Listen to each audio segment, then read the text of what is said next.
Okay, so I think we're about ready to get started. Welcome everyone to the third event of the Global Security Speaker Series this semester. This event is co-organized by the Global Security Speaker Series and the Center for the Study of Europe. I would like to begin by thanking the Jean Monnet Chair for funding this event, as well as Ashley Bermudez and Elizabeth Armien for organizing all of this. And so last week, as we all know, Americans went to the poll, and a few months ago in June, the Europeans did the same. Across the board, there was an electoral shakeup. While Donald Trump will be returning to the White House in the United States, in Europe, the European People's Party, led by Ursula von der Leyen, who is the president of the EU Commission, won the most seats in the European Parliament. The pro-EU centrist liberals, social, democratic and environmental parties suffered losses, while the anti-EU right-wing populist parties made gains. All of this will have important implications for the security relationship between the United States and Europe, whether we're talking about NATO, nuclear modernization and other strategic investments, the war in Ukraine, and the prospects for the defense industry. And so to help us understand these developments, it is my great pleasure and honor to introduce you to this panel with renowned security experts. And so I want to make some introductions to all of them. First up, we have Dr. Polina Beliakova, who is joining us from the MIT Security Studies program, where she's a postdoctoral research fellow. Dr. Belyakova's research focuses on civil-military relations and the use of force, specifically in the context of Russia, Ukraine, and Israel. And her research highlights how governmental security policies can undermine civilian control and how the pathologies of civil-military relations can foster or constrain the international use of force. And hot off the press, Dr. Beliakova is joining American University next year as an assistant professor. So next we have Professor Stacie Goddard, who is the Betty Freyhof Johnson 44 Professor of Political Science at Wellesley College, as well as Associate Provost at Wellesley in the World. Her research focuses on international order, power politics, and great power competition. Professor Goddard's most recent book, When the Right Makes Might, Rising Powers and World Order, examines why it is the case that some great powers accommodate rising powers in international politics, while others choose to contain and confront those powers. And then we have our own, very own Professor Kaija Schilde. Professor Schilde is an Associate Dean of Studies, the Jean Monnet Chair in European Security and Defense, and an Associate Professor of International Relations at the Pardee School.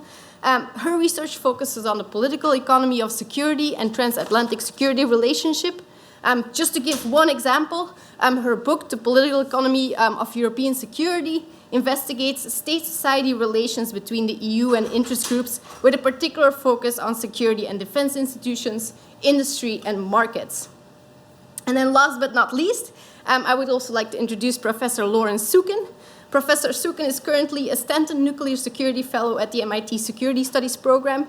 And when she's not in Boston, you can find her in London, where she serves as an assistant professor of international relations at the London School of Economics.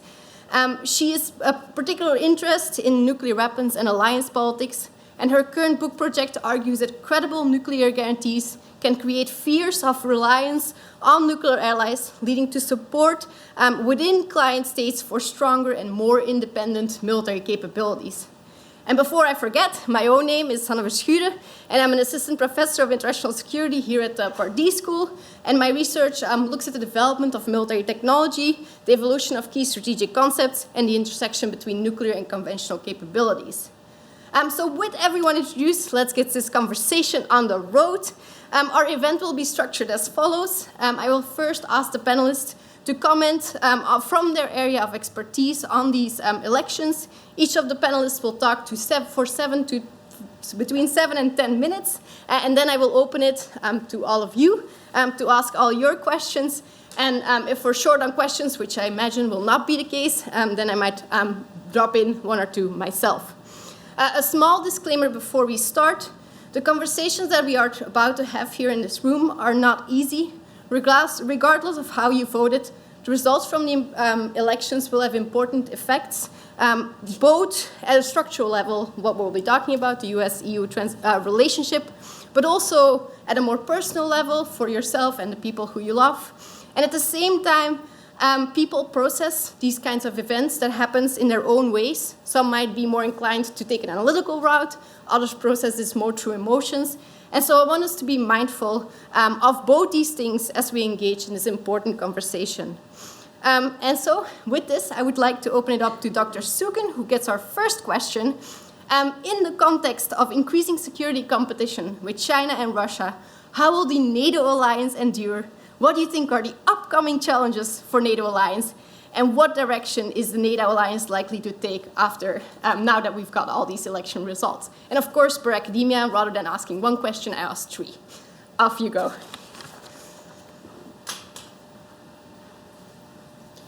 So thank you, Sanne, for the very kind introductions. I've been asked to kick this off and to talk about some of the broad challenges that Europe and NATO in particular are going to face over the next couple of years.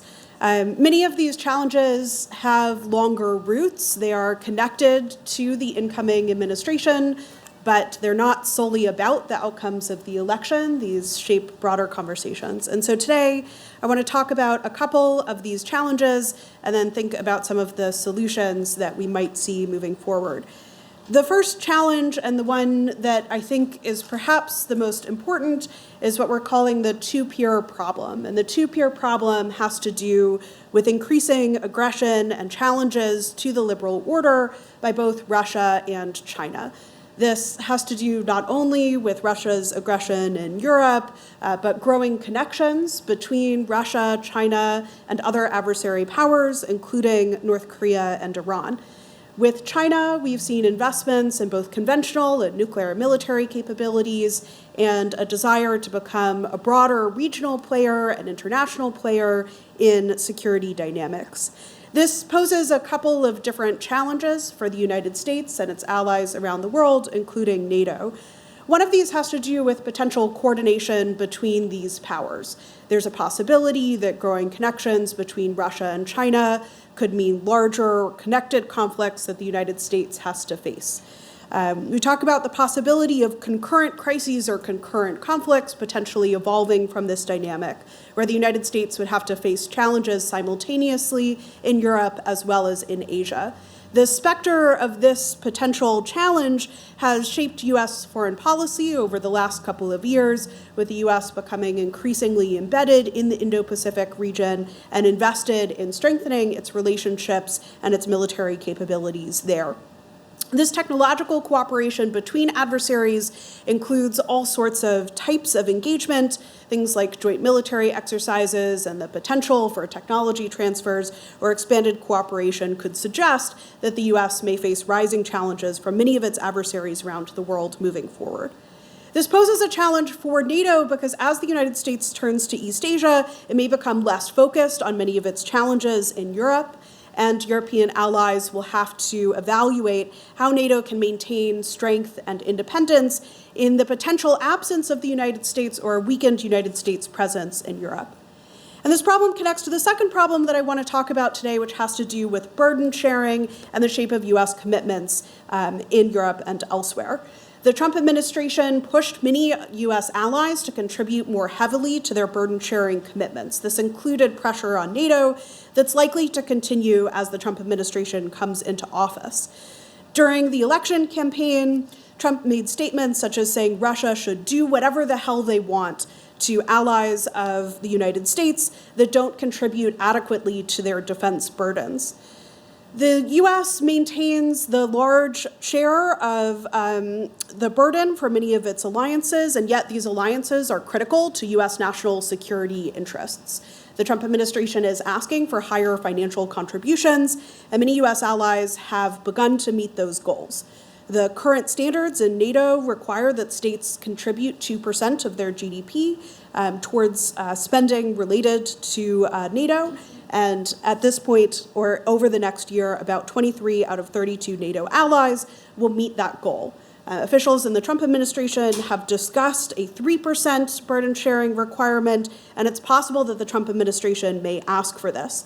Now, the challenge here is that although NATO allies need to be able to contribute independently to NATO capabilities, this is a significant economic ask, and it may be difficult for these allies to meet that responsibility. In addition, NATO is an alliance based on the perception that the United States is willing to come to the aid of its partners.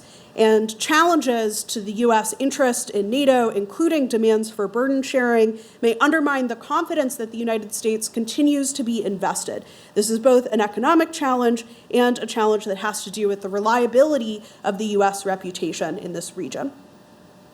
This is particularly sharp when we're thinking about the nuclear domain. NATO is a nuclear alliance where the United States has promised to shield its allies from nuclear threats, including from Russia and other nuclear powers such as China. One of the ways that we talk about the challenges related to extended deterrence is to think about two dual risks, abandonment and entrapment. The abandonment risk has to do with the idea that an ally might defect from its commitments. It might decide that it's not going to come to the aid of its partners. And statements like we've seen from members of the Trump administration suggesting decreased interest in NATO or the willingness to abandon NATO partners who don't do their share means that these abandonment risks will become sharper and that NATO allies will need to hedge against the possibility that the United States might increasingly turn away from the alliance. On the other hand, we have the risk of entrapment. These risks have to do with the possibility that allies may get pulled into conflicts that are not necessarily in their immediate strategic interest. And here again is where the two-peer problem becomes central. European allies worry about the consequences of a potential breakout of conflict in the Indo-Pacific and what role they might play, while the Trump administration has asked for its allies to be ready, or the US in general has asked for its allies to be ready to contribute to conflicts that might break out around the world. NATO's allies, or NATO allies, have to face both of these challenges, and the solution to these is going to be to invest in their own military capabilities and to strengthen military innovation so that Europe is better able to handle its challenges on its own. This investment needs to address a number of different types of conflict and coercion that may evolve over the next couple of years. We've seen Russia engage in outright aggression in Ukraine, but this is not the limit of Russia's aggression. Russia engages in continuous disinformation and malinformation campaigns, and as my colleague Polina will talk about, Russia has a number of other tools in its arsenal that it continues to use to try to exacerbate polarization, destabilize its allies. The technology that's needed to confront these challenges is emerging, and it's important for the NATO alliance to be able to continue investing in innovation for training and warfighting, but also to keep pace with innovation in the disinformation and malinformation fields. The credibility challenges that I spoke about are perhaps most sharpest when we come to the question of whether or not the Trump administration would be willing to withdraw from NATO, as we've seen some overtures towards this effort. There are logistical challenges that make this unlikely for the US to withdraw from NATO. There's a notice period that would take approximately a year, as well as congressional approval that would be needed for that process, Senate approval to withdraw from the treaty. While these may just sound like bureaucratic hurdles, what they demonstrate is that NATO has long been a crucial part of US foreign policy. It is deeply embedded in Congress, the State Department, the military, and many other axes of American power domestically that would be likely to challenge any interest in the withdrawal from NATO. However, at the same time, any interest in such a withdrawal or conversations about withdrawal could undermine perceptions of US credibility and could raise challenges about the tightness of the alliance and the willingness of the United States to come to its allies' aid. Fortunately, the US has other mechanisms at its disposal as well, including bilateral commitments to many of its allies in Europe as well as elsewhere. So I've posed a number of different challenges here: the potential for the Trump administration to shift priorities, the two-peer problem and its implications for reliance in Europe, the need for technological innovation, and challenges to burden sharing that might mean that the credibility of the United States in Europe begins to reduce over time. I'll advocate for two areas where we might be able to make some progress in heading off some of the potentially worst consequences of these challenges. The first is for NATO countries to invest more in self-sufficiency. This is partially an economic challenge and partially a political challenge, but the United States has long been on a trajectory of trying to solicit more engagement from its allies and more contributions to the defense of Europe. It's likely that this is going to continue and will be a critical part of US-NATO relations moving forward. This might include, for example, further procurement from the United States or more independent capabilities in NATO itself. Secondly, NATO has to deal with the challenge of the United States' attention shifting towards East Asia. Well, we've seen increased engagement from NATO countries in that region, in particular the UK's engagement with the second pillar of AUKUS has been an example of the types of investments that European allies could have in East Asia. NATO will need to decide what role these countries are going to play in the event of conflict, and will need to think about how to develop self-sufficiency in the event that a conflict breaks out in that region. These are important challenges moving forward, but there are opportunities for both Washington and for European capitals to invest in technologies and procedures that will help address some of these challenges. I will stop there, and we'll get excellent comments on many of the details of these from our other speakers. Thank you. Thank you, Professor Sukin. So turning it now to Dr. Beliakova, and per tradition, I have a bundle of questions. The first one being, what will American and European partners do to continue to support the war in Ukraine? What are the challenges in contemporary policy with regard to Ukraine? What is working? Where is policy failing? And how do we see this change in light of the elections? Thank you so much, and thank you for the invitation. As it often happens, if you ask a doctor to comment on your health, and the doctor happens to be a dentist, they will focus on your teeth. The same happens when you ask an expert in Russian foreign policy to comment on transatlantic security and US elections. I'll be talking about Russia. So, following Sanne's brilliant questions, of course, we see that the role of Russia is crucial to answering some of our international security concerns, especially following the elections. We are in the area of speculation now. We are scholars, we know our areas of expertise. What we don't know is the future. So what I will try to do now is to apply some things that I already know about Russian foreign policy and its behavior in international relations to some of the future anxieties that we have in relations to the elections and international security, including, of course, the transatlantic security. Elections. Democratic states are proud of holding them. We enjoy the process. We don't often enjoy the outcome. It depends, you know. But it's not how Russia sees elections in democratic societies. For the Kremlin specifically, elections is a vulnerability and opportunity. It is a vulnerability of democratic states because it creates the disruptions in the routines and the processes, and it's an opportunity because Russia is very good at thriving in chaos and destruction. I will become more specific in a second. So what you see in your screens right now is a picture from pre-revolutionary Russia. It's the map of Europe.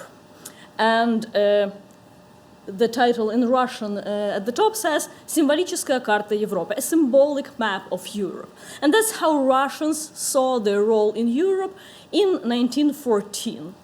You see the Tsar standing there, poking the German bull with a stick, and you see also the France poking the same bull with another stick in its head.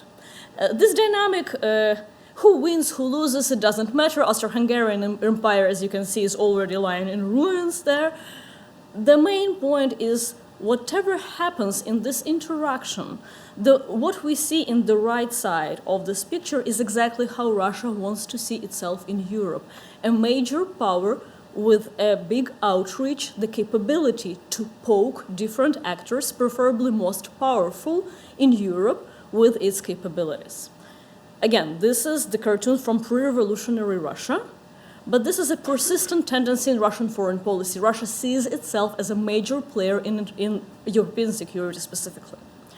One actor that you don't see in this map is obviously the United States. So a major update from 1914 is there is an extra goal for Russia to do this exactly, to stand as Tsar Nicholas II in this cartoon and to poke powers in Europe. Russia needs to accomplish one major thing, is to push the United States out of this map. Again, comfortably so in 1914, it's not there yet, but we know today that it is.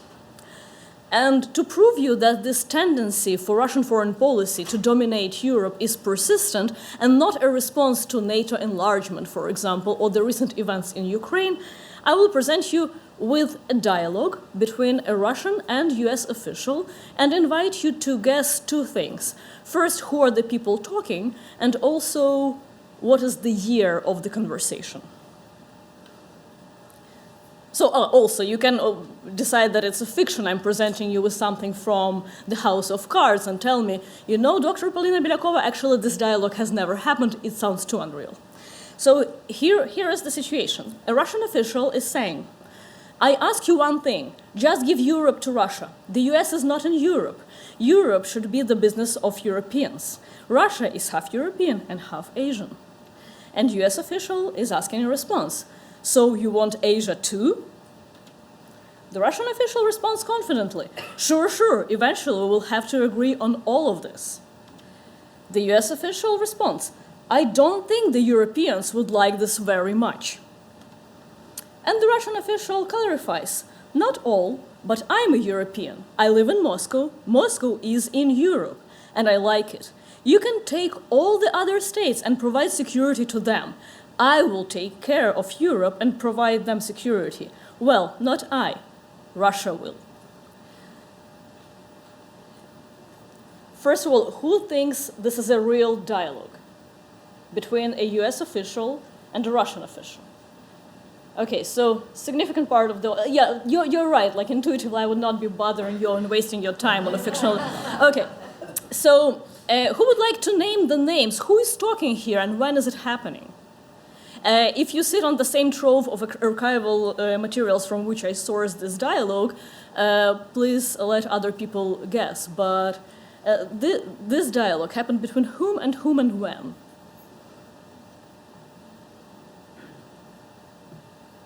Stalin and Roosevelt sometime in the 1940s. Interesting, 1940s, Stalin and Roosevelt. Interesting guess.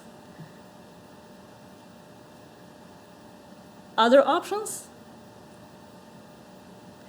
So let me show you the actual document and give you the correct answer. This is the conversation between President of Russia, Boris Yeltsin, and President of the United States, Bill Clinton, at the time named as the president in this memcon.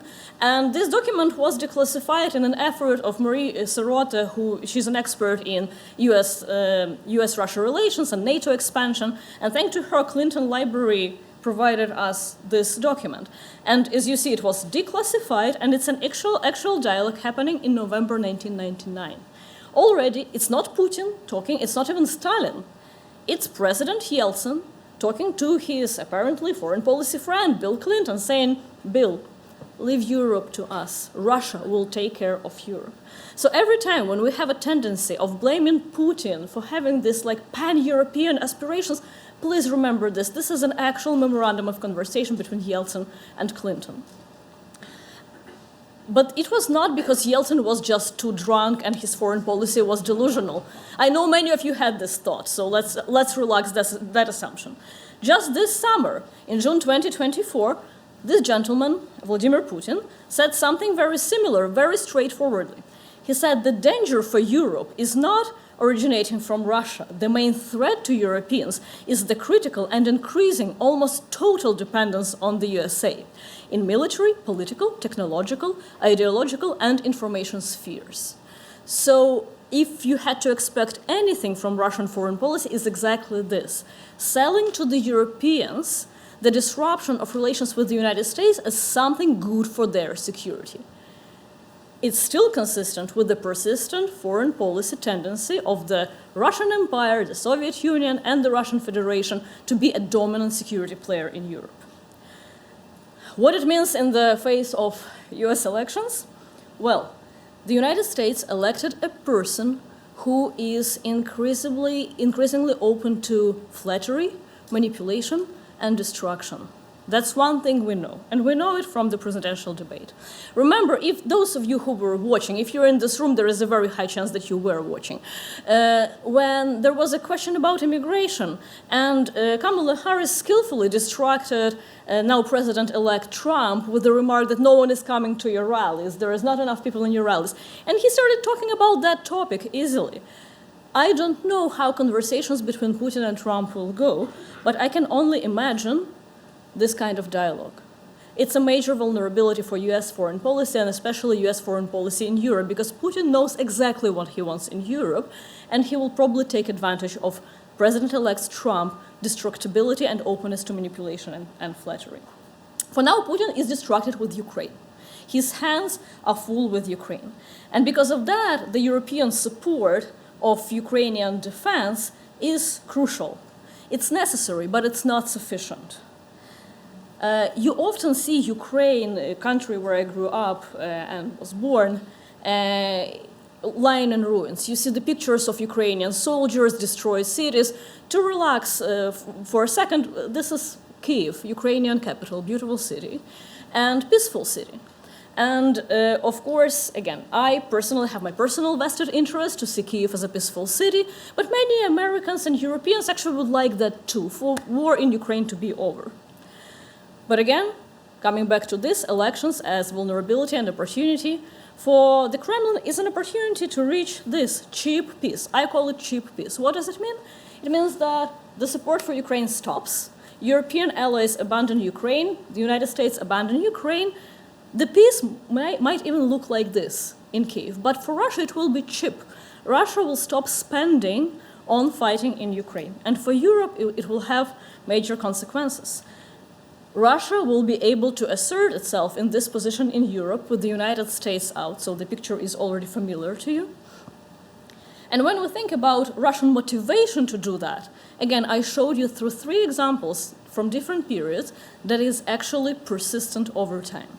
And any attempt in European foreign policy or US foreign policy to manipulate the Russian motivation to dominate Europe, I predict from my area of expertise, they will fail. So saying, oh, we'll give up Ukraine to Russia and Russia will stop its foreign policy adventures, I don't believe in that. Motivation is persistent. Oh, let's just retract NATO from 1999 or 1997 borders, and Russia will give up on that. I seriously question that. Again, the motivation was there even before 1999, otherwise why this cartoon even exists. So instead, I invite you to focus on capabilities. Russia needs capabilities. Russia needs that stick to poke Europe. And if anything can be manipulated at the policy level, is actually the stick, the capabilities. What do I mean by capabilities, specifically for Europeans? First, of course, it's in best interest of European Union to make the war in Ukraine as costly and painful for Russia as possible. It means keep supporting Ukraine, especially providing defensive capabilities. The war in Ukraine should not be easy for Russia. It should be difficult. It should distract it just enough so Russia does not reach further. But that's not enough. Second, it's very important to weaken Russia's economy and defense. We have enough experts on defense industry in this room, so I will not overstep in your area of expertise. However, we keep finding Western particles and parts in Russian weapons and Iranian weapons and probably even North Korean weapons, you tell me, that keep hitting Ukraine day to day. And that's important. This has to stop.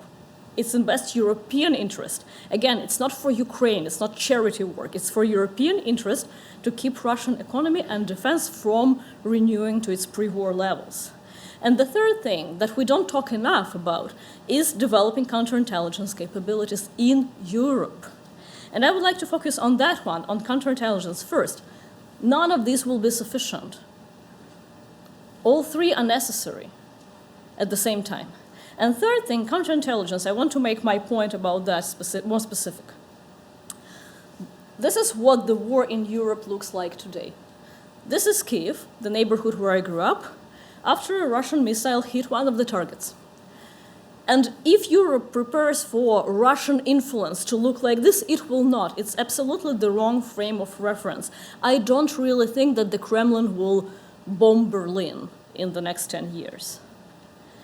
The Russian influence in Europe will look like this: migration crisis, Russian operatives embedded in European institutions. We will see information disruption. So I will just like to remind you the common Russians influence toolkit for which Europe has to be prepared and for which it has to develop counterintelligence capabilities.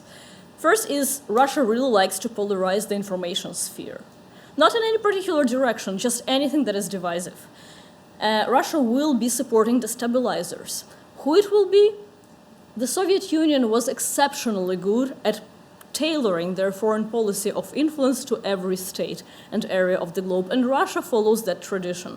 So in some countries it may be far right, in some countries it might be far left, somewhere it will be the jihadi groups, somewhere it will be Orthodox Christian groups. It doesn't matter. What matters is polarization and disruption of processes and institutions. Weaponizing divisions. You see a migration crisis in the top picture, not like it's there for a reason. Russia knows that migration is a major issue for Europe and it will take advantage of it and can manufacture migration crisis on European borders, and we already saw that. Russia will keep eroding the institutions. And it's not institutions itself, the trust in institutions. Elections, were they free and fair? Did they even happen? We don't know. The media, can we trust them? We don't know. Science, we don't know. And we don't know is the best outcome for Russia. And finally, specifically about one institution, one alliance, NATO. Russia will keep playing with NATO to show that it's useless, irrelevant, and obsolete. It will deliver provocations that will not fall under Article 5, but will actually leave each member of NATO in flux. Are we defended even from the thing that we should care about? Is NATO relevant to our security concerns? Russia will target that concern specifically. If you want to learn more about how Russia behaves when its hands are tied, in 2019 I published a commentary in War on the Rocks. If you scan the QR code on your computer, if you're watching online or now sitting from this room, you will get a link to the commentary itself. And it shows several important things. First, that even when Russia does not have major capabilities, it still can disrupt processes and institutions in Europe and outside of Europe. And second is that Western assumption that Russian foreign policy is driven by domestic drivers is not correct. So engaging with so-called Russia opposition leaders or Russian civil society or what has left of it for European policymakers is a suboptimal choice. It's not a winning strategy because Kremlin is not responsive to domestic pressures of this kind. Public opinion actually does not drive Russian motivation or capability to influence Europe. Again, to learn more about that, the 2019 argument still stands.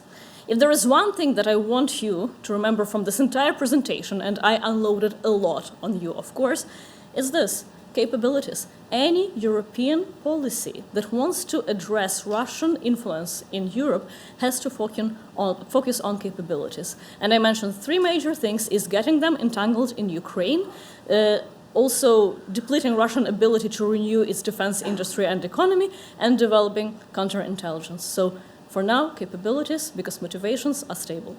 That's it. Thank you.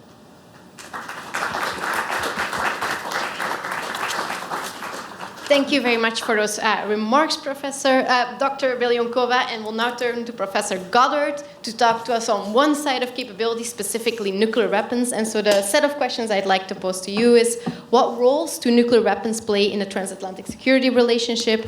How has nuclear policy been changing in the US, France, and the UK? And what role do nuclear weapons play within NATO? And how will all of this change as a result of our elections on both sides of the Atlantic? Yeah, easy questions. Thank you. And you know, as you were presenting, Polina, I was like, and number 4, nuclear weapons, right? The scary and most dangerous game. I want to start by saying that in many ways, there's no doubt what the Trump administration is going to do in general on nuclear weapons. They've been very clear on this. This is actually in the Project 2025, and moreover, what is in there accords exactly with where the Trump administration was from 2016 to 2020, which in many ways can simply be summarized as more, right? It is a doctrine of nuclear superiority, It embraces the spirit of the Reagan buildup. It embraces the idea of having not only a counterforce posture, but one that relies on offense in order to shore up the deterrence. Now, you could say that, yes, that's all true, right? And we should be concerned about that.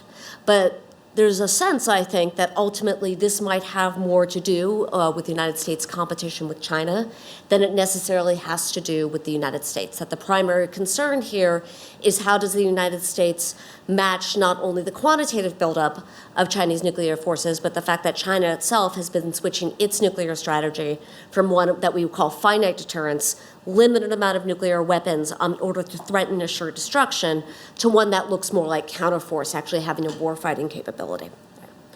I'm actually going to suggest to you that there's a lot behind this that matters for Europe. And I absolutely agree with Professor Sukin that the fears of abandonment in Europe are strong, that's going to drive a lot of Europe's nuclear policy, particularly the UK and France, and whether or not it extends its deterrent strategy. But one of the things I actually want to focus on here is the way in which Trump's shifts and investments in nuclear strategy, combined with the possibility of a significantly competitive relationship with Russia, will lead to a seriously destabilization effect at the same time that we're dealing with a Europe that's investing more in its autonomous security nuclear strategy. Now, that might seem odd, because in some ways this assumption of there being a more competitive relationship with Russia isn't something that we've been talking about a fair amount, right? Particularly if we're talking about the Trump administration. And that makes sense to me, right? Because what we hear about Trump and his relationship with Russia, it all sounds very cozy. And after all, we've been told that we could have peace in Ukraine in as little as 24 hours if we simply take the Vance plan, let Russia keep the territories that are occupied, and promise a neutral Ukraine, right?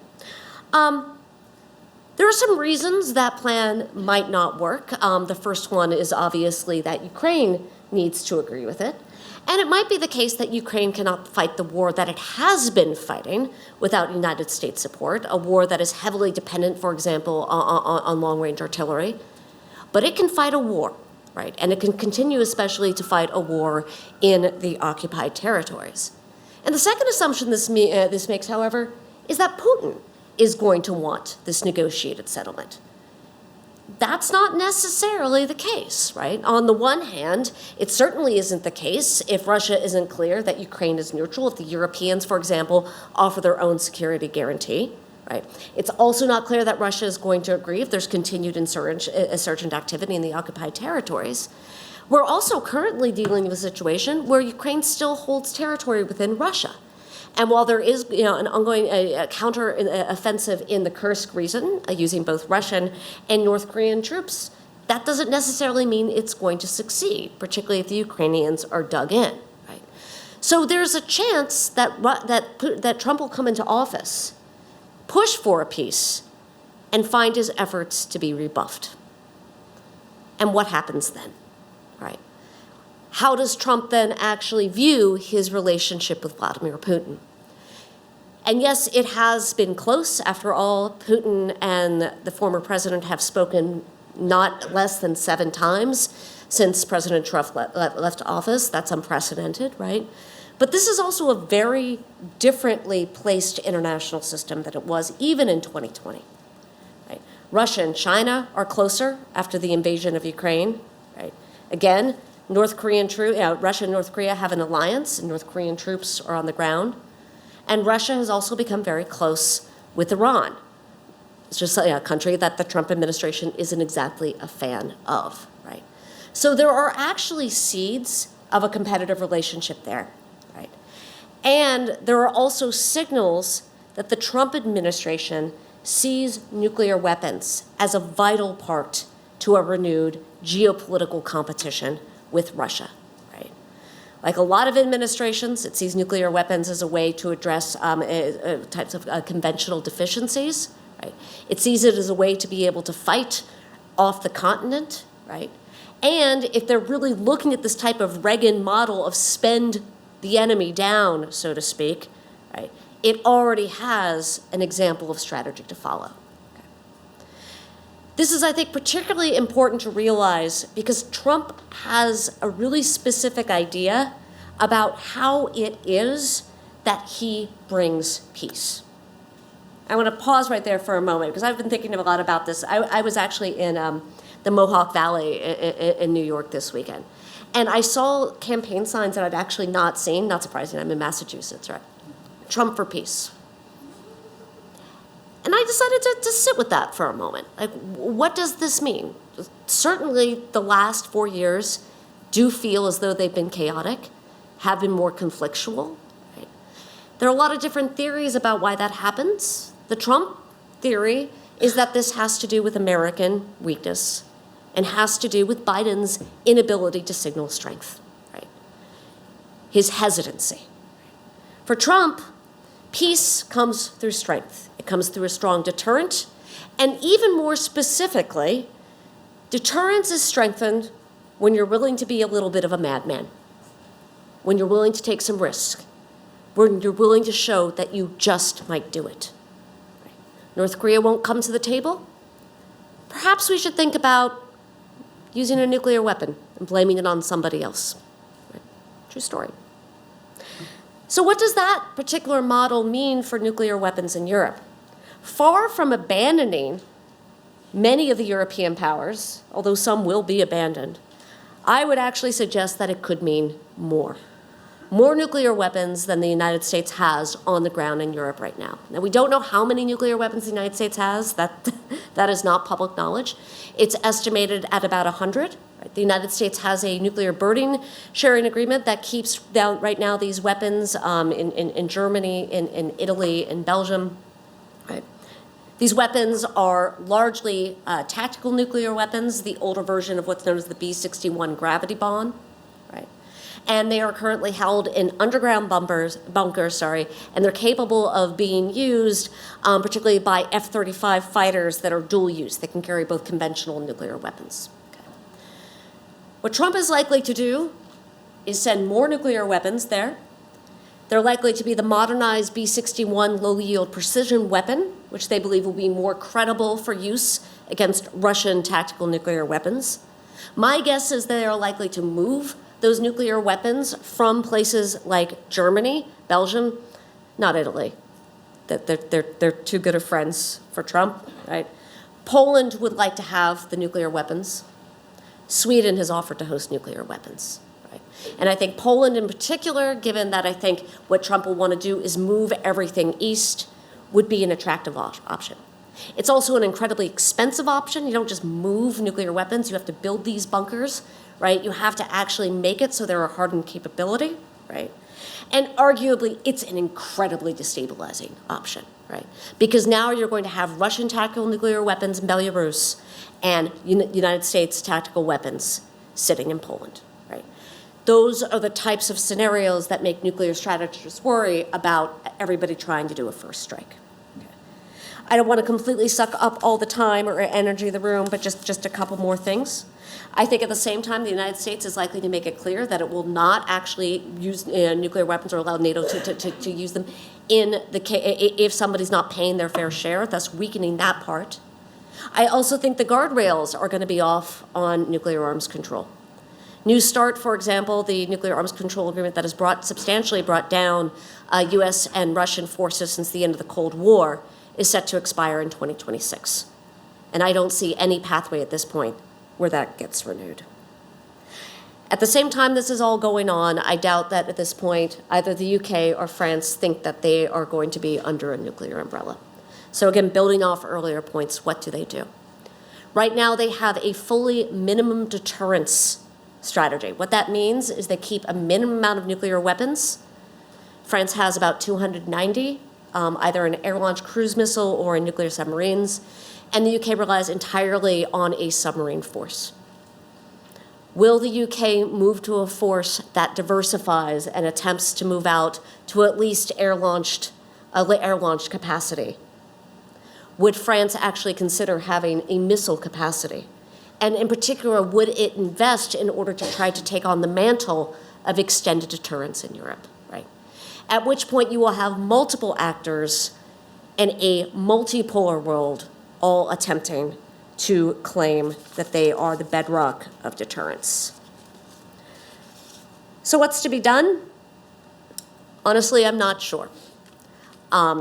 Even since the Obama administration, arguably, the deterrence cat has been out of the bag, so to speak. Modernization has been ongoing for well over a decade. Right? Hopefully, there'll be a moment that we can continue to think about arms control, that we can begin to think about what a stable deterrent looks like, to maybe move back against offensive counterforce. But I'm fearing the next 4 years are going to look offensive and destabilizing. Thank you.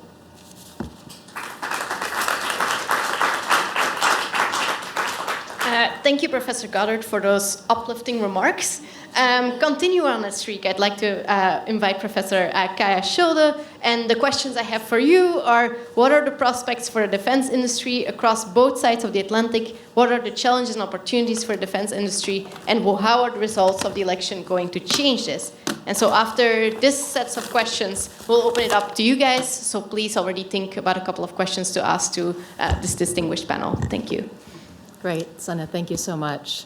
So thank you so much for that introduction, and also the opportunity to join such an interesting group of scholars and to also talk with you and get your questions, and I really look forward to our larger conversation. I have to open by being a little bit vulnerable. I teach about European security, I research it. I think about, I am a scholar and a student of thinking about what the interests and institutions in those spaces are and the political economy of security. So I also think about the public-private boundaries in security and defense, like what's the public interest and what's the private interest. And so for a lot of these reasons, I've just been really knocked off this last week thinking about the world. And so this conversation feels a little premature for my comfort in terms of figuring things out and kind of gathering my thoughts. I've got all kinds of chicken scratch all over this. But I was going to talk more directly about Professor Verschuren's question about looking at the EU and US and their defense industrial bases. And I'm going to talk about that a little bit.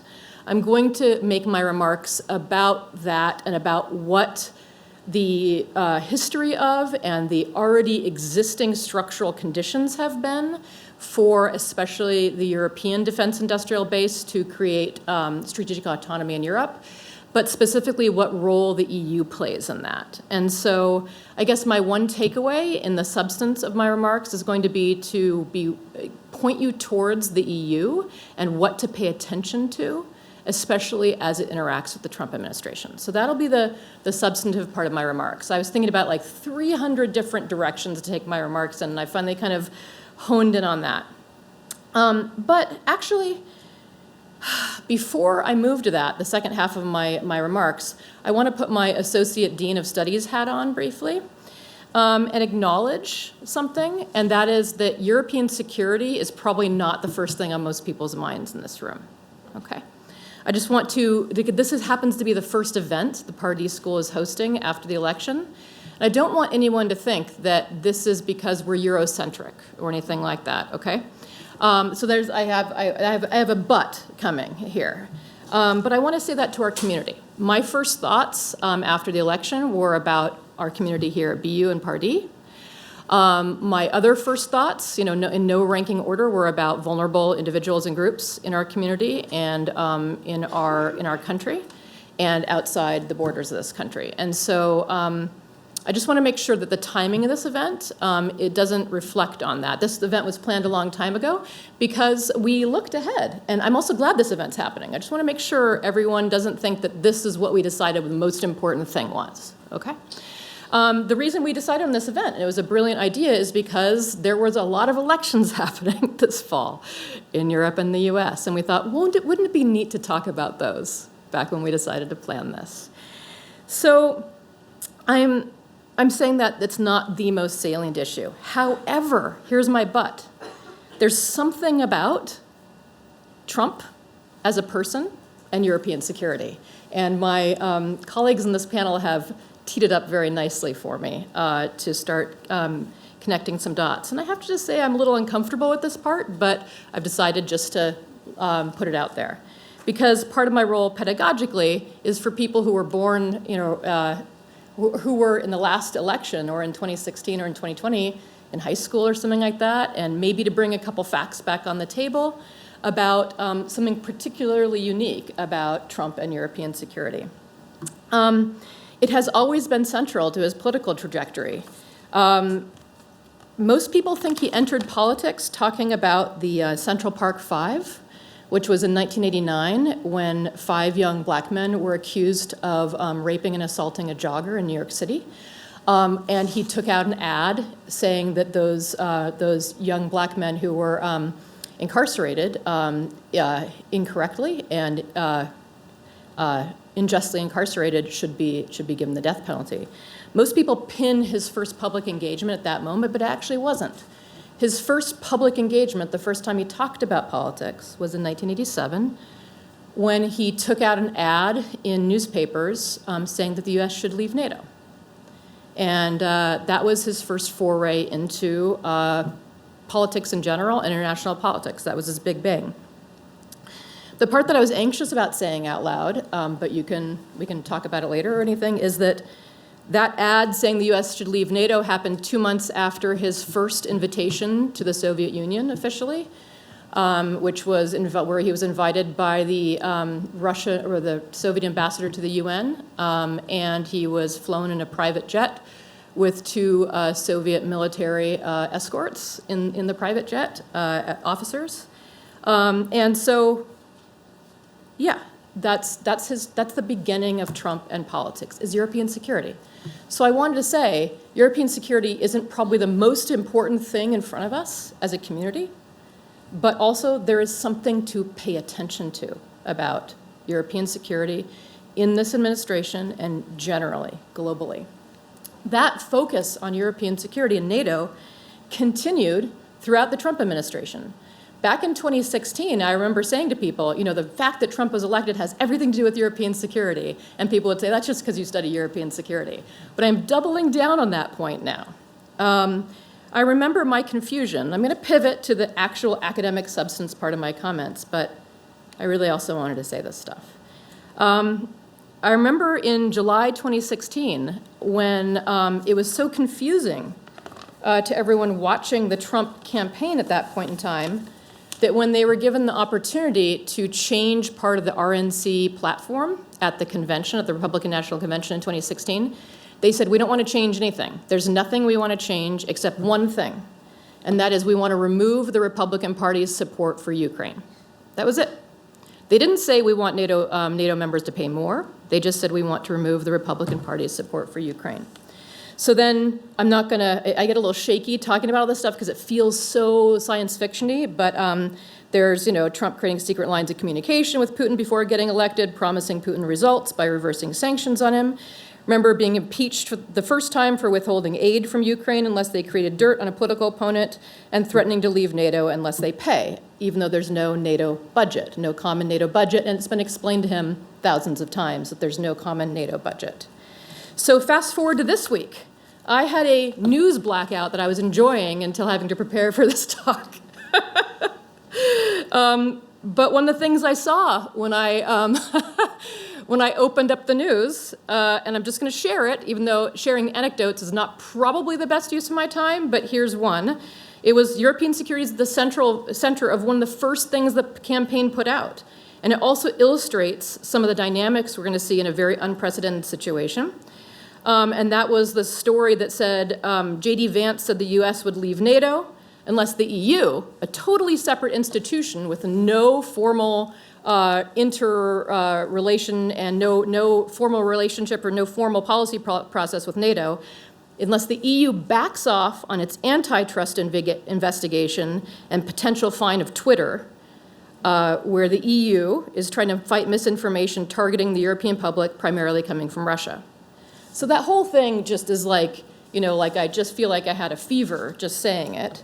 But Vance is doing a quid pro quo there, dangling European security in the form of the NATO alliance in exchange not for US government policy, but for a private citizen, Elon Musk, who himself is promoting and protecting inorganic misinformation coming from Europe to European citizens. So yeah, here we are. That's what I felt so anxious talking about, but I actually just wanted to point to it because we have few moments when we can actually try to see some things with a little bit clarity. I'm going to pivot now to the relatively more conventional comments I was going to make, but not get into the details of them. And essentially those comments revolve around watch the EU as a defense actor in Europe, that it already has been generating defense capabilities for Europe, and it will continue to, unless ... which I will get into. So my three claims, my basic claim to take away is watch the EU. It's important. Everybody keeps talking about NATO, but the EU is an incredibly important defense actor in Europe. Subpoint 1 is it's had defense institutions for a very long time. Yes, they haven't done much, but defense has been part of the European project since the very beginning. Even when there was only basically smoldering rubble in Europe a few years after World War II, one of the first attempts at European defense or European cooperation was to do defense, not markets first, defense. Also, people like to say, conventional wisdom is that the EU doing defense is some kind of violation of European member states' sovereignty and that it's unpopular because everyone's nationalist and likes sovereignty. None of that's true. For the last 30 years, the idea of European defense cooperation is popular in European public opinion, over 75% popularity, very consistently high. Also, there was one really wild survey once where Europeans were asked, at what level should military action be? And 43% of them said the European Union, 26% of them said nation states, and 18% said NATO. And then there's some new social science, political science experimental research showing that the more Europeans are exposed to others, like migrants or people from other regions, or when there's any kind of threat, the more they support European defense. Okay, so there's something organic to it. I'm not trying to valorize it or essentialize it or anything, but there's something to the idea of European defense. Maybe it's racial, maybe it's something else. That's not for me to talk about right now. There are barriers, of course, to European defense cooperation, but most of them have come from the US, actually, trying to get involved in trying to limit and stop European defense cooperation. Why? Because that's one of the US's biggest markets for selling defense equipment. And the more the EU gets its act together on defense, the more it will buy its own equipment, and the more US companies won't be able to sell. So my second major point then is that European defense integration and even European integration itself has been driven by external threat events. And one of my predictions I would have just made with confidence last week is that the EU will be continuing to deepen its defense integration based on threat. It has accelerated based on the Russian threat. I've been doing some work lately talking about all the other historical moments in time when there was European integration, meaning politically coming together and giving up sovereignty because of defense threats. I mean, France and the UK for one day created a Franco-British Union when the Germans invaded France, and they almost created a superstate. You know, this is a long-standing thing, and it also drives deepening and key moments in European integration and European defense integration. This has been the case for almost a century. And Russian threat has driven this new round of integration since 2014. But Trump is also a threat to Europe. That's not my analysis. I'm saying European officials and leaders consider Trump to be a threat. And not because of his comments about NATO budgets and spending, because European states have already increased their spending. That's not what they find threatening. It's because of his affinity to Putin and Russia. So from the Europeans' perspective and from the Ukrainian perspective, the same threat is coming from East and West, and the call's coming from inside the House. That's also something that makes me nervous to say out loud for the first time. So my general expectation is that EU defense cooperation will supercharge, but it's an open question whether European leaders will be able to do that under the shock and awe they'll be kind of facing from multiple fronts over the next few months. So the last point, is that the EU, what makes the EU such an important actor to watch is its authority over markets. It has a single market authority in Europe. It is the state when it comes to regulating and shaping markets. And much of what's happening in European defense, particularly in terms of organizing the weapons response to Ukraine, has been at the EU level. The EU itself is the third largest spender on defense, the third largest buyer of defense equipment in Europe, behind France and Germany.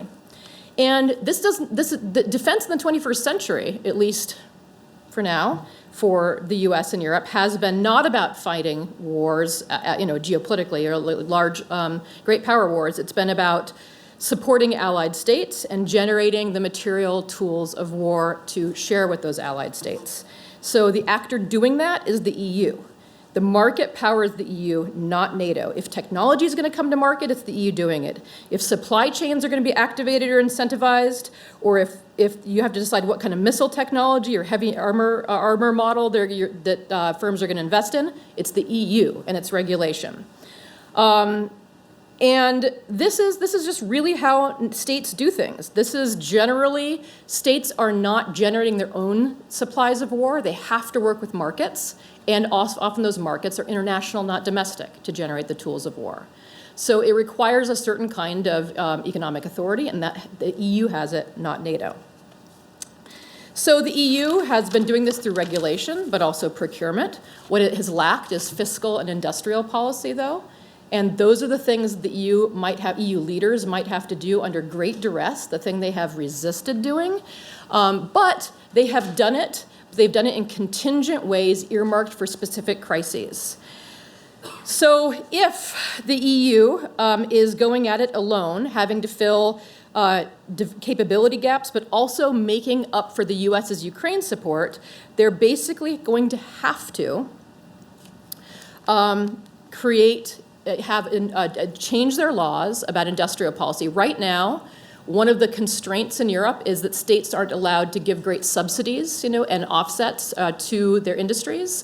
And that is how you restart production, or you incentivize it, or you incentivize new production.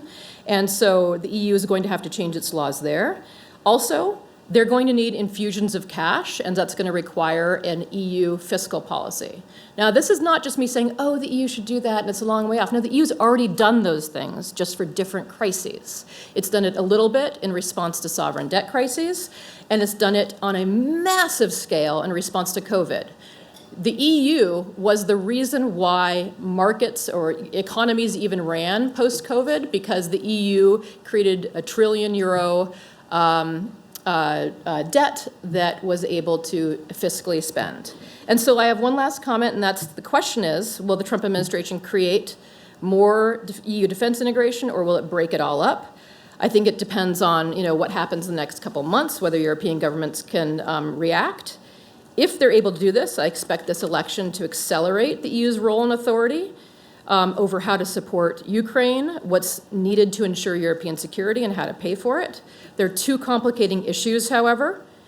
In order to pay for this, they essentially need to have a constitutional moment. Heads of state need to get together and actually decide on that. That may be difficult, given the other disruptions in Europe from the other elections and other coalition disruptions like what happened in Germany last week. But the other big thing to watch, and I'm pointing to what I'm going to be watching, is any coercive quid pro quos from the Trump administration. If this, then that. And it won't have to do with spending, because European states are already spending a ton. And also, the Trump administration doesn't care about their spending, okay? That's one of my main points. I'm worried about, or I'll be watching, whether the US uses collaborative defense programs like the F-35 fighter jet as leverage over European states to divide them up and prevent coordination.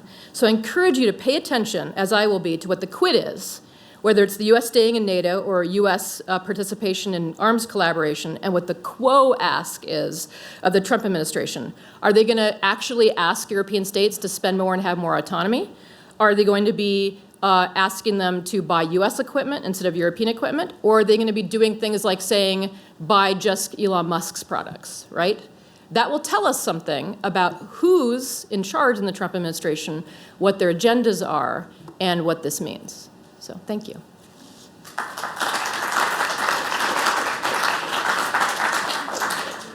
Thank you very much, Professor Schilde. So we now have many, many issues on the table.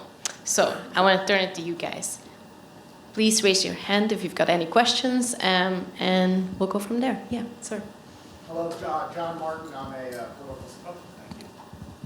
a John Martin. I'm a second-year PhD student in political science here at Boston University. Thank you all for the wonderful comments and your time today.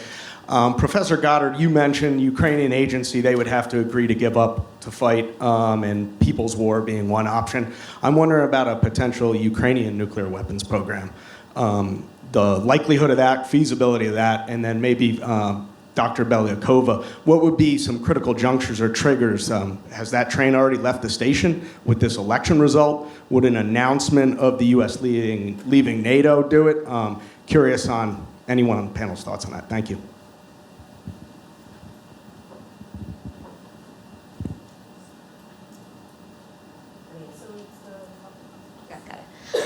Like in a word, no. It just doesn't have, it has none of the components, the enriched uranium, the ability to put together missiles that could carry it, the ability to miniaturize, the ability, I mean, it's not a possibility in this world. Nuclear material is too tightly controlled. The knowledge to build a nuclear weapon is too tightly controlled, and it would just take too long. So, no. Now, I think the question of whether or not Ukraine comes under a nuclear umbrella, that I don't know. Yeah, I have my brief nuclear comment about Ukraine. So I don't know where do we stand on capabilities, but now I want to talk about motivations. Ukrainians learned their lessons from the Budapest Memorandum, that's for sure.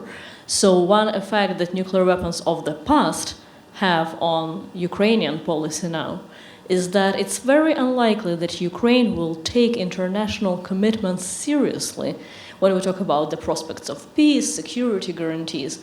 It's very unlikely. So I don't see any nuclear weapons in the future, but when I look on the nuclear weapons of the past and how Ukraine gave it up, it will have major implications for the architecture of future security in Europe, because I don't see that Ukrainian people, Ukrainian soldiers, and the Ukrainian authorities will take any international commitments to defend Ukraine with conventional or nuclear weapons seriously if they're just written on the paper, and especially if they're signed by the Russian authorities.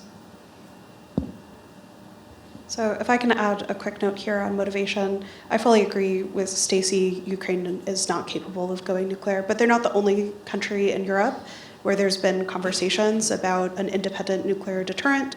We've seen the Euro deterrent conversation resurface, particularly in Poland. We've seen op-eds from former military officials in Germany talking about proliferation. That's not to say we're going to see the development of nuclear weapons in those countries, but those conversations point to a broader, uncomfortable nature of reliance on US extended deterrence, and the idea that that extended deterrence is going to change, I think, will remain prominent in the conversations about NATO. Stacie's thoughtful comments about what that means for the UK and France, I think, are at the center of this debate. So Ukraine is not the only place where we're already seeing some of those tensions, and I think that that conversation is likely to evolve and spread as we move forward. Okay, who wants to go next?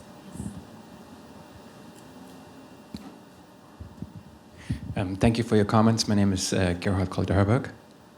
What do you want me to do? I should talk into the camera? Oh, I am. Sorry. I'm a visiting scholar here at Boston University. Do you want me to sit down? Oh, okay. Yeah, I'm a PhD candidate at Darmstadt University of Applied Sciences, just outside of Frankfurt in Europe. And my research focuses on trading and financing trade. And with my question, I want to bring in China into the transatlantic relationship. And the question is, what are the possible influences on that relationship going forward?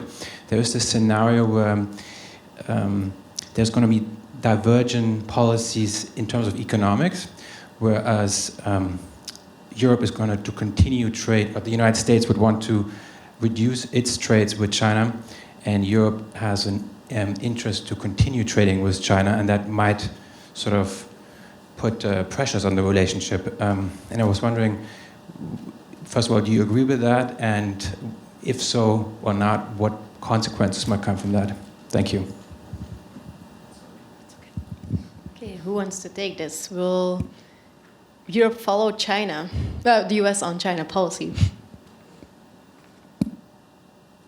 You know, I'll do my best with it. So I think that you're absolutely right to identify the fact that there's been significant cross pressures on Europe, that we're talking about, you know, obviously dense trading networks with China, and that it's really only been on what the US has seen as really significant security issues, such, for example, like the 5G in networks where there's been a lot of leverage and a split. But this is what I would say, and is that in order to be able to do this, the United States has really relied on a binding strategy. That is to say, part and parcel to being able to make these arguments to kind of shove China by the wayside is the fact that the United States is composing a layered economic and security infrastructure, right? So again, here's the 5G argument. You have to get 5G out of your networks, even though it makes economic sense for you to work with this, because ultimately that has a security effect, and thus we will not be able to engage in effective binding. Well, if the United States isn't going to engage in effective binding because it is willing to weaken its NATO structures, then what's its argument to make about economic binding, right? So in other words, my kind of prediction here is that Europe would continue to try to hedge between the United States and China, and its incentives to hedge economically become even stronger. Professor Schilde, do you want to weigh in too?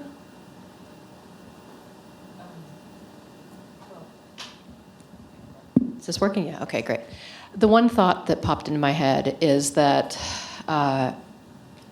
Europe has made itself more dependent on China since 2020, especially in terms of trying to make itself less dependent on Russia, in terms of energy, chemicals, policies. So that's pretty embedded stuff, and so I don't think it can be reversed quickly, if the Europeans even wanted to. One thing they are doing, though, is doubling down on their former colonies for resource extraction to be less dependent on China. But I don't know if, I think that's a thing, not a good thing, so.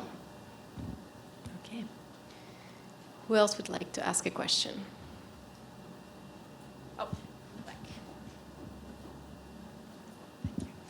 Hi, I'm also a PhD student in political science. My name is Estelle Brun.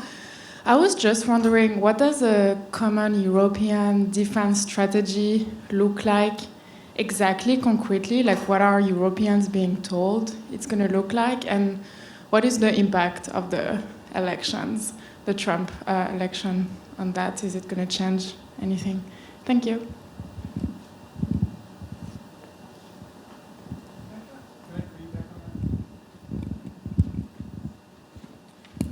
Yeah, I wanted to ask something similar, which is just, I'm very drawn by Professor Schilde's idea of the need to kind of build out the capacity and capacities and capabilities was at the end of Professor Beliakova's lecture as well. But I'm just kind of wondering about the narratives that get attached to that, right? I mean, we know that post-COVID, it was sort of resilience, climate, just energy transition.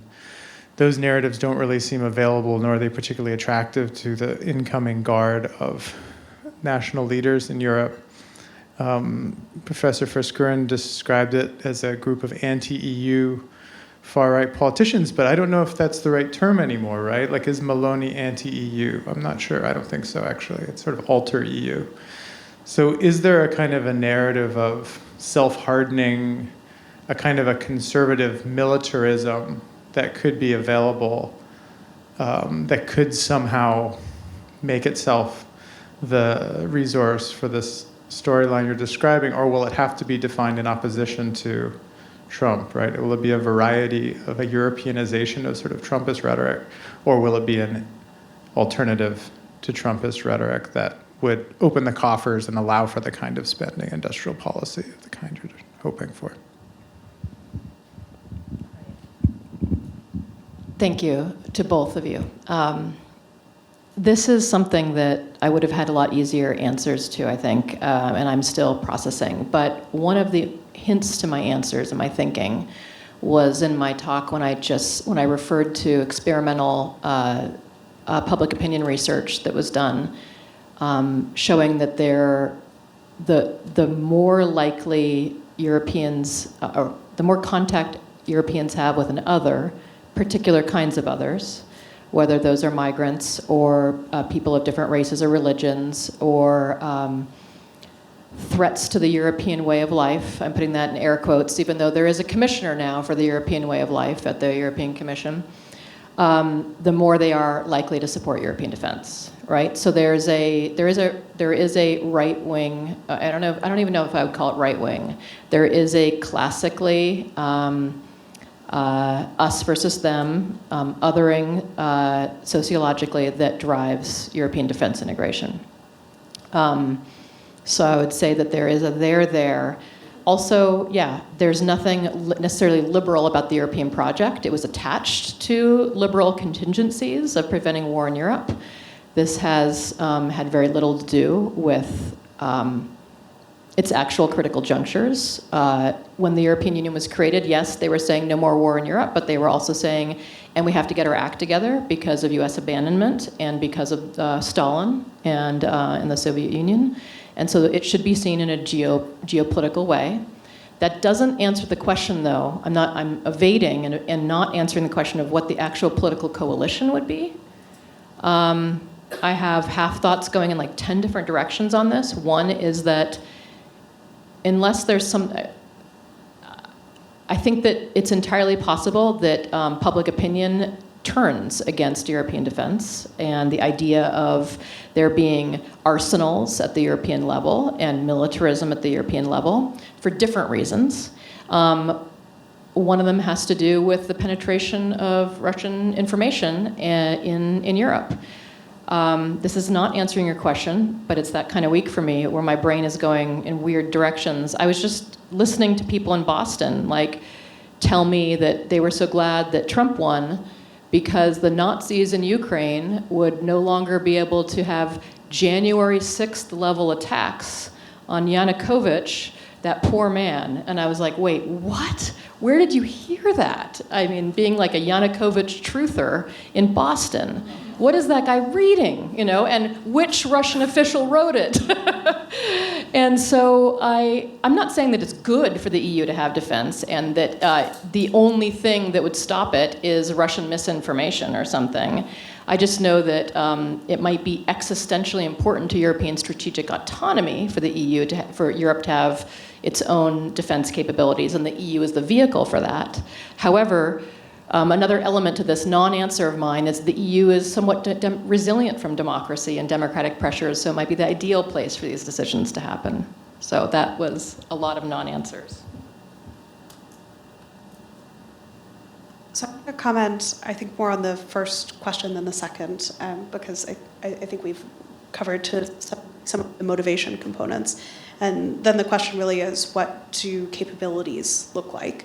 I think the story that's being told is a story about strategic autonomy, where European powers play a greater role in decision-making, and that is highly related to the capabilities that they need to get.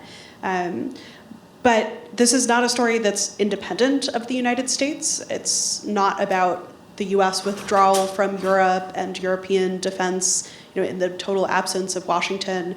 It's about how much influence these European powers have in the direction of policy and what they can do to gain leverage that will keep the United States invested in Europe and make sure that the US is able to contribute. So let me give one sort of anecdotal example.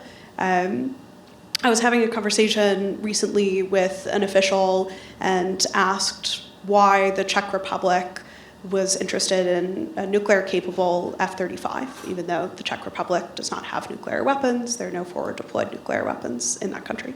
And part of the answer to the question was that when there's procurement, expensive procurement in particular from the United States, European powers gain more leverage and influence. They get a greater seat at the table in shaping defense policy.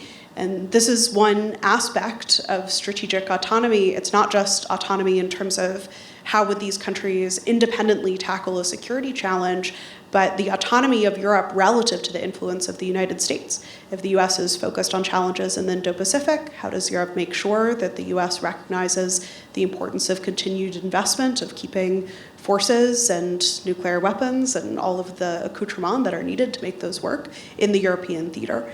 And so it is a complex and interdependent story that I think is playing on many of these domestic political motivations, but I think we don't want to take the idea of independence or strategic autonomy too far. Right? What we've seen instead are governments in Poland, and as you mentioned, Sweden and elsewhere, who are recognizing that their security challenges are important and that deeper integration with the US, the acquisition of new technology, will help make sure that they are crucial players if and when those threats come to light. I recalled an element of the talk I scrapped from last week, and that is that what's interesting is European states have been buying a ton of equipment from the United States to cover short-term gaps because of the Ukraine war for the reasons that they say like that. But what's interesting, and I have unpublished research showing this, is that when European states buy from abroad, buy American weapons, they have less of a political coalition to support defense spending domestically than when they make their own weapons, which is kind of obvious when you think about it. Like, you know, their states are more willing to spend more if they're gaining something from it economically, right? That's really intuitive, but it's exactly the opposite of what European states have been doing for the last few years. And so they're even more dependent on the US for short-term weapons right now, but a source of their long-term coalition towards defense spending and EU-level defense spending would be domestic defense industries. Yeah, in the back there.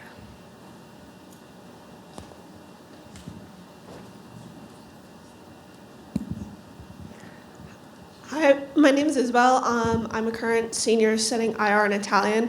I know at least within the EU parliamentary elections over the summer and also just general national elections, there's been kind of a shift to more right-wing groups being elected.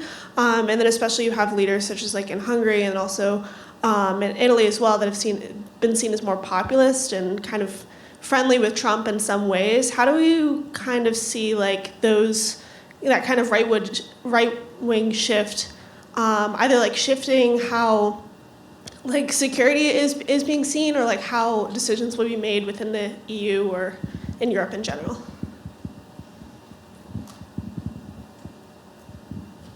I know I just made the last comment, but I'll make a brief comment. I would say that we need to think of the parties not just right-wing and left-wing, but right-wing, left-wing, and how aligned they are to Russia or not, in terms of material support or ideological support. I was going to say, because, I mean, Maloney, for example, has been a big surprise on this, a consistent supporter of Ukraine, a strong supporter of Ukraine, right? And, you know, whether or not that comes from an interest in, you know, influence in the EU and stuff, let's leave that aside, but it really has not been the type of pro-Putin alliance that a lot of observers thought it was going to be. So I want to kind of tag on to that. So if we imagine a more coherent European policy on defense, like how does that interact with some of the East versus West tensions within Europe, right? Like the Eastern Europeans have definitely been a little bit on the forefront for heavy spending, for investment in certain technologies versus the Western side. How do you think this is going to continue to play out?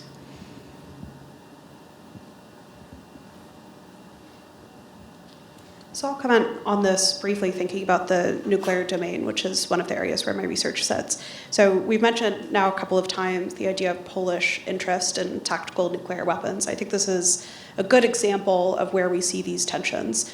Poland is a frontline state if the conflict expands. They've met a 4% threshold for investment in their military capabilities, likely to get up to 5% over the next year, and have pushed for similar burden sharing throughout NATO. I think where we see these tensions come is in this question that Western European allies have asked about what the consequences would really be if tactical nuclear weapons were to be placed in Poland. It's potentially escalatory. It would almost certainly lead to strong reactions from Moscow. And we're seeing behind the scenes reluctance to meet those demands, not just because it's expensive, as Stacie had mentioned, but also because there are divergent interests between the different players in NATO.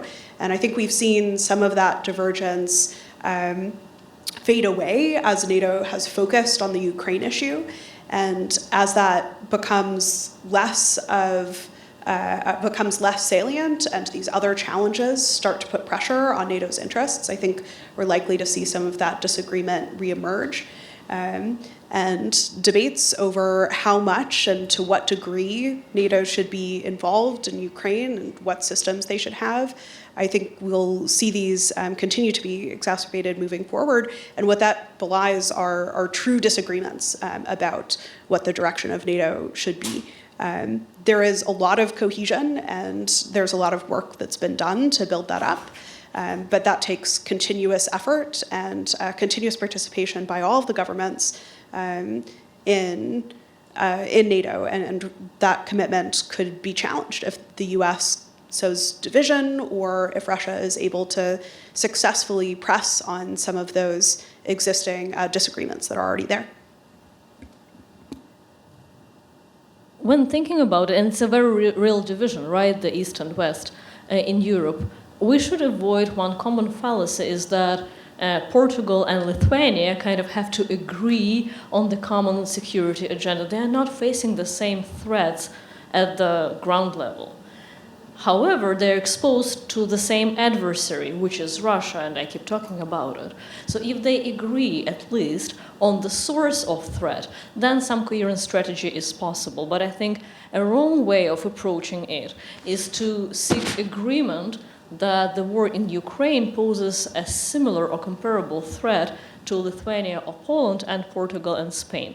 That's not true. And this misunderstanding, this division, and this opportunity to spin, particularly this issue, the issue of Ukraine, will be used by Russians in disrupting harmony in European Union. That's for sure. Again, that's an opportunity and vulnerability that the Kremlin recognizes. And that's why I keep saying this, it's a mantra at this point. Europe should stop thinking about Ukraine problem. There is no Ukraine problem. There is Russia problem. Because when we think about Ukraine, it's very comfortable to sit in Madrid and say, it's far. Our Ukraine problem is Ukrainian refugees that live in Spain, right? But if you think about Russia problem, what Russia can do to your way of life, to your security, to your economy, to your day-to-day comfort, but also to your long and mid-term future, then the conversation between European states, both from East and West, is possible. So again, not Ukraine problem, not Ukraine crisis or Ukraine war, but Russia problem, Russia threat, and Russian war or influence in Europe. I think that's the common denominator.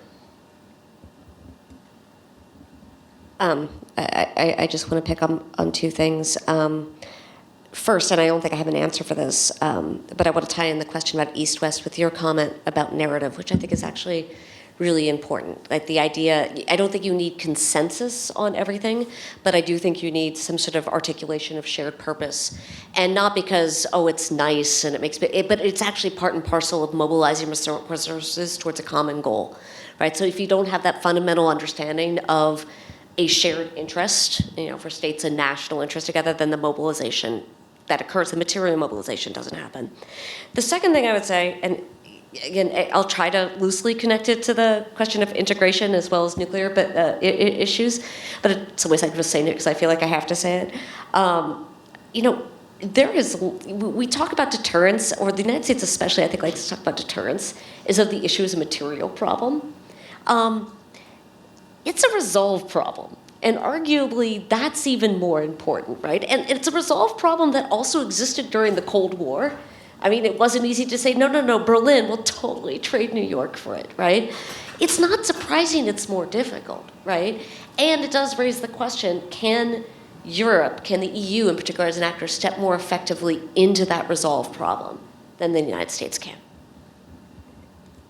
The only thing I'd add to that is that the EU has now invited Ukraine into its defense industrial projects because they knew they couldn't generate, because of supply chain, because of a lack of industrial policy and fiscal policy that can supercharge even more production inside current EU states. They have now invited Ukraine to be part of their defense industrial base. So they're integrating on that with Ukraine prior to Ukraine's accession. So that's a comment about East-West, is that Ukraine is being brought in to EU defense initiatives, meaning that they'll get common projects, shared money, direct support, things like that for their defense production.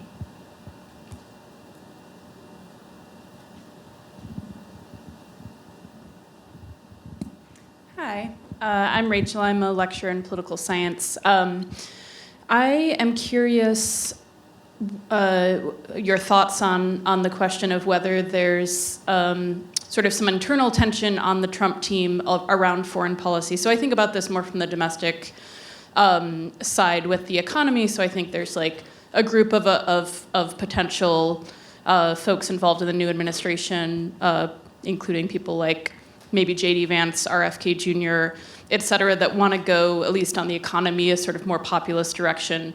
And I guess my question is whether, what do you see as the sort of like the fissures when it comes to foreign policy on the Trump team?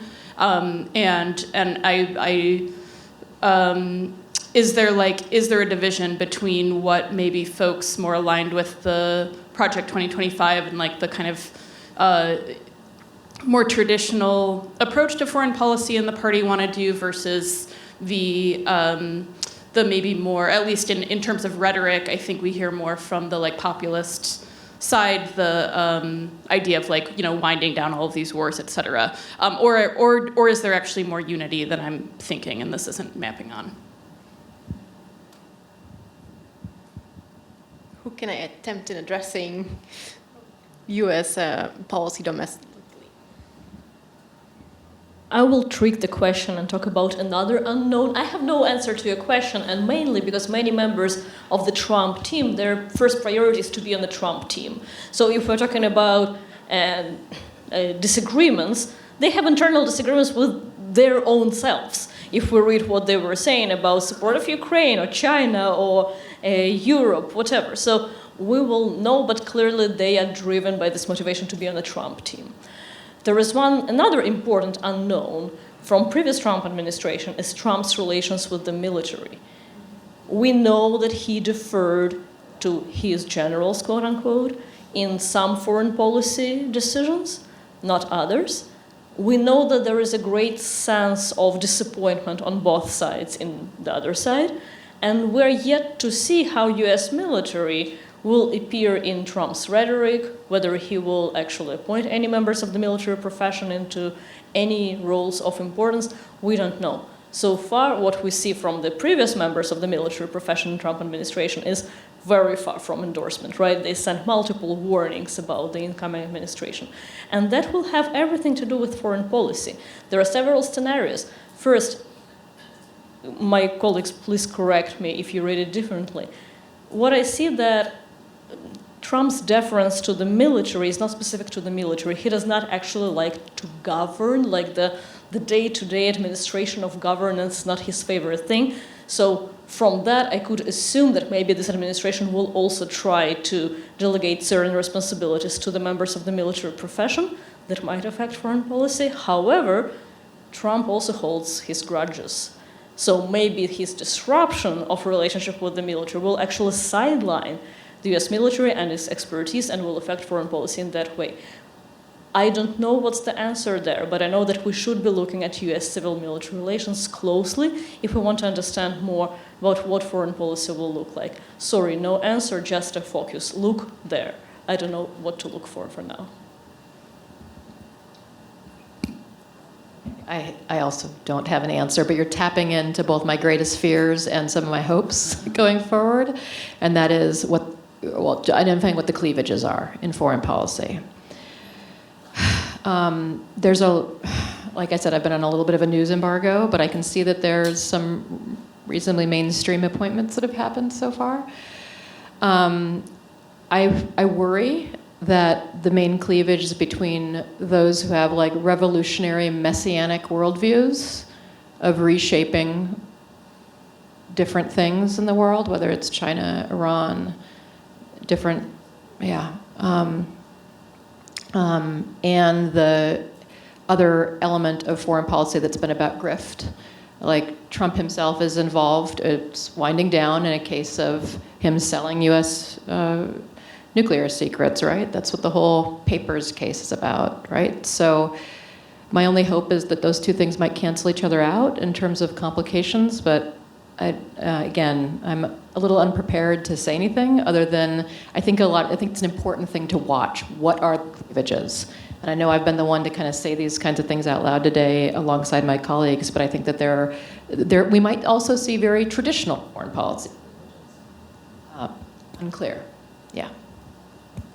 So what I'd add to that, stepping outside of my moderator role for a second here, is that I think in the first Trump presidency, especially on defense, the relationship between the Defense Department and the White House wasn't always as straightforward, right? Like there was not enough guidance coming from the White House to the DoD on what to do on these important issues.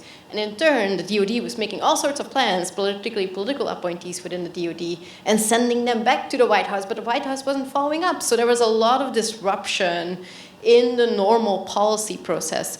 And then the key question becomes, and I kind of want to throw that out of the panel, I guess I want to ask two questions. What have people learned from the first Trump presidency? So both internally, people in the bureaucracies, people that are vying for political positions right now, what have they learned from the first Trump presidency going into the second? And then on the other side, on our ally side, the Europeans, what have the Europeans learned from that first Trump presidency? And what are they going to do now going forward? Just a small question.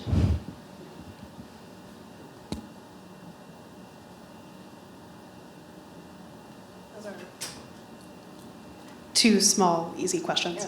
I'll take a first stab at this, but I think this is something that's really difficult to disentangle. And I want to start out with a note of optimism. I'm not typically an optimist, but I think on this panel, maybe we need a little bit of optimism. And I think foreign policy is sticky. It can be changed. Governments come in with grand plans, but very few of those plans often get implemented. This is often through no particular fault, but just because these are very difficult things to change. And I think the US in general, the Biden administration in particular, have thought very hard about how to make sure that the policies that they implemented are lasting and that there are embedded connections between multiple different departments, agencies in the United States and their counterparts abroad. And I think that provides some indication that we'll see at least some amount of politics as usual. That's not to say that the Trump administration won't have big sets of policies that they're going to change, but that I don't think we should expect wholesale disruption everywhere, right? NATO is a good example of this. The US has many of the leadership positions within NATO. Again, this has been true for quite a long time, and those are likely to last moving forward. So even if there are changes in the US orientation towards NATO or its goals, there are also reasons to think that some of those connections and plans will last. And I think this is connected to part of the lesson that US allies have learned from the first Trump administration, is that they are able to weather these changes in US foreign policy. They've learned how to work with Trump administration officials. They've learned to some degree what they need to be worried and focused on and what things might be temporary or might change. Unfortunately, I think the lasting impact of that is that we're not just talking about the Trump administration. We are when we're thinking about these short-term concerns, but the Trump administration is part of a broader move of polarization in the United States, of strong disagreements in the left and right on domestic and foreign policy issues. And I think we're seeing concerns among US allies that this is not the end of a conversation that needs to be had about strategic autonomy from the United States. And I think the result of many of these kind of lessons learned is going to be that we'll see allies think very strategically about what their relationship with the US looks like in 10 years, not just in 2 years.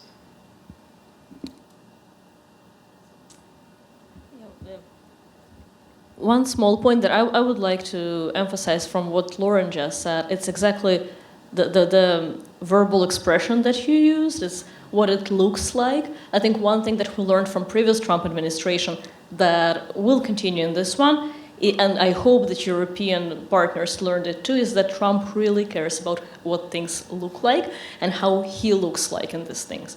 And if they mastered the skill of selling him exactly this angle, they will be fine. I can already see President Zelensky starting to work on this angle. So what US foreign policy will look like and the way it will be conducted will be different. We already heard reports of Elon Musk being present on the conversations with President Zelensky, but also Serbian President Vučić. Interesting. Maybe the outcomes will be predictable, actually. Maybe it's true that US institutions are like this huge aircraft carrier. It takes a lot of time to turn them the other way and to make them do different things. That's true. Maybe the outcomes will be predictable. The process will look very peculiar, and in this process, President Trump will likely care most about what he looks like. So expect more photo ops with Kim Jong-un, Vladimir Putin, other people. Elon Musk probably will be present there. So yeah, we have to buckle up for things not looking the way we used to see in the previous 4 years, that's for sure. Yeah, I'm going to pick up on the stickiness comment, because I think, again, without making a prediction, I think this is really interesting. One thing, and I'll take us a little out of Europe into the Indo-Pacific, and I was looking at some data from the Lowy Institute and the amount of increase. I mean, we all know, like, the increase in the amount the Biden administration worked on, Japan-Korea reconciliation, but more than that, the way in which places like Japan have actually become an independent hub for organizing diplomatic relationships, military relationships. So I think there's a bit of an idea that, if you could move states into that position, not that you immediately want to cut them off, but that they could somehow be more resilient on their own. So to that point, but the second thing is you asked, what have allies, what is the international world, what did they learn from 2016? I think in some ways, this is what I kind of hope that they learned, is allies need to be having their own independent conversations about their national interests and their national power, which isn't to say, I'm not making the argument to return to a world that is nasty, brutish, and short, and we never cooperate, but at the same time, I do think there's a sense that what's going to check power here is power. And if this is consistently being willing to bind yourself to the United States and to kind of leave aside your own defense industry every time an F-35 is dangled over your head, right, then this is going to be, you're going to have this continued volatility. Okay, so I appreciate the note of optimism and the note about institutional stickiness. But I am going to observe that I think that the Trump administration learned interagency process last time. And they learned it really fast at the end, and they almost were able to really radically reshape institutions. I remember in December 2020 watching the Trump administration fire all the top brass at the Pentagon and replace them with someone who was like the dumbest kid in my class when I was a TA in grad school, like a 28-year-old, like in a Defense Department position, and his only qualifications were that he was loyal. So that was really alarming to me, and I couldn't figure out why. I was talking to everybody, why would the Trump administration fire everyone in the Pentagon in OSD and replace them with young, dumb people? I mean, not those two things don't go together, young and dumb, but he was both young and dumb. And I think we found out the answer a few weeks later on January 6th. So I worry that they learned a lot at the very end about how to make institutions less sticky.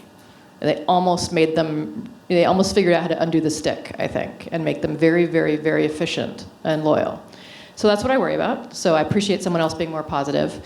And I do concur that European states, there are a lot of new leaders in European states right now, and new governments. But in general, like the state in an IR sense, have learned that this idea of a deterrent a extended deterrent nuclear umbrella over Europe. It was always a little insane, and I think it's become clearer and clearer just how fragile that is. It was always questioned throughout all of NATO's history, but I think that even though European states and leaders might get picked off one by quid pro quos, that's what I'm watching, remember? I think that they have learned that they have to have their own might.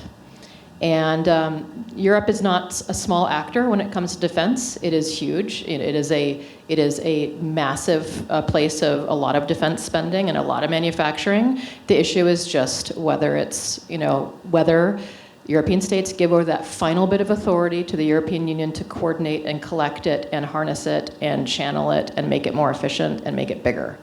And that's always been the question. And I think they know what they need to do, and the public's for it. And so I'm going to be watching. But again, they could get picked off by good deals one by one. Yeah. Thank you. We'll take one more question from the audience, and then I think we'll start drawing it to a close. Good afternoon. My name is Quincy Gates-Grayson. I'm a sophomore here at BU studying international relations. And I wanted to ask Dr. Beliakova a question and extend this as well to Ms. Sukin. You speak about the Russia's influence toolkit, so polarization of the infosphere, supporting destabilizers, weaponizing divisions, eroding the institutions, and playing with NATO, whether that be rhetorical or in part. And I believe that you were talking about this in regard to Europe, but to me, at least, this may sound a little bit parallel to what I think we've been seeing within the political realm within the United States as of recent. Were you implying that that Russia is directly interfering in some capacity in the United States domestic news as well as others? Yeah, thank you, Quincy, for your question. It opens an avenue for me to talk about my favorite topic, is how to know that you're at war with Russia. So here is the thing. Many theories of IR that we study, they are tailored to shooting wars, right? It's very difficult to ignore a shooting war. As a picture of Kyiv that I showed you with, smoke, and clearly there is a war going on. But your intuition is correct. Yes, Russia has a very particular playbook of how it behaves with its adversaries before it gets to the shooting wars. Actually, all I know about how Russia uses force is that Russia does not like to use force. It prefers to affect outcomes on the other side by other means. And my book talks about the first Chechen war, my research talks about the war in Ukraine, and my broader area of interest just looks at how Russia uses different tools of influence. And everywhere, in the first Chechen war, in Ukrainian war that started in 2014, and some people argue actually the processes started much earlier, we see the same playbook. It's first influence on the information sphere, then support of local opposition or disrupting organizations, and we see it in the United States as well. We see sitting divisions. Again, whether we look at Chechnya in 1994 or even earlier, Ukraine in 2014 or even earlier, the United States in 2016 or even earlier, we see the same, trying to manipulate the behavior of the other side by the use of non-kinetic means. And recently we had revelations on the US side that Russia was sponsoring certain information channels, spreading misinformation. During the COVID-19 pandemics, we saw this. So yes, being at war with Russia is like suddenly learning that there is a person who thinks that you're friends with them. You suddenly come over to their apartment and you see your pictures on their fridge and you're like, oh my God, you think we're friends? So it's the same, but being enemies with Russia, you suddenly discover that these seemingly not connected events were parts of Russia actually considering you as adversary. And it is definitely happening on this side of the Atlantic as well as on the other side. Your intuition is correct, yes.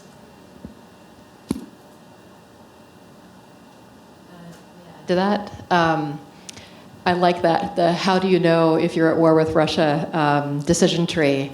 I would say that decision tree should have you're talking to your 12-year-old's friends who don't even know anything about the news, and a 12-year-old tells you, I heard on TikTok that the reason why Russia had to invade Ukraine was to protect it from NATO enlargement, and that's one of that could be an indicator in that flow chart. Or hearing on the news that on election day, Russia was calling in bomb threats to the polls in 10 states, just as another example. So thank you for those excellent questions. I want to see if there's any final remarks or if we can draw this panel to a close. Anybody want to jump in with any final thoughts? Okay, then there is nothing left for me but to thank these excellent speakers and for the really broad insights and in-depth insights that they provided us with today. Thank you for being here, and thank you for being here as well.